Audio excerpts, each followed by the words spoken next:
আমরা এখানে চলে এসেছি মনেস্ট্রিতে। এটা একটা বুদ্ধের মন্দির।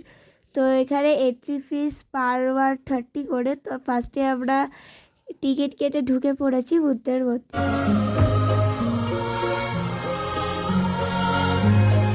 এখানে জুতো খুলে ঢুকতে হয়, আর আপনারা চাইলে প্লাস্টিকও লাগাতে পারেন, বাট আমরা যেহেতু সক্স পরেছিলাম ওই জন্য আমরা জুতো খুলেছিলাম, জাস্ট এমনি নর্মাল সক্স পরেছিলাম।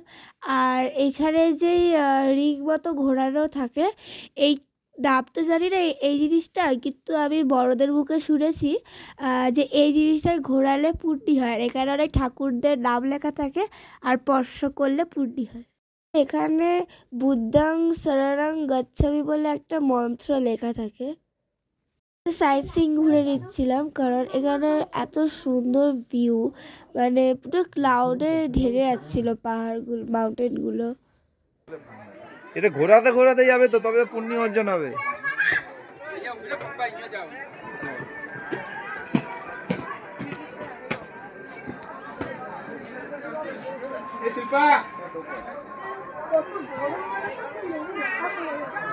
এখানে আমরা মন্দির ঘোরার পরে একটু স্কাই ওয়ার্কে গেছিলাম। ওখানে এটা আমি শুনেছি নাকি চায়না তো একটা আছে, ও চায়নাতে পুরো ট্রান্সপারেন্ট থাকে, বাট এখানে একটু একটু মানে যে এই যে স্টিলগুলো আছে না, এগুলো দেখা যাচ্ছিলো, বাট সত্যিটা খুব ভালো। আমার এই জায়গাটা খুবই ভালো লেগেছে। আর কারা কারা এই জায়গা থেকে ঘুরে এসেছো অবশ্যই বলবে। ऊपर का रास्ता है।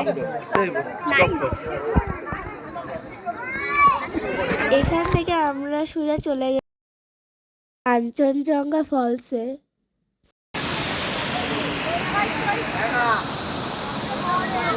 কোনটা বলো?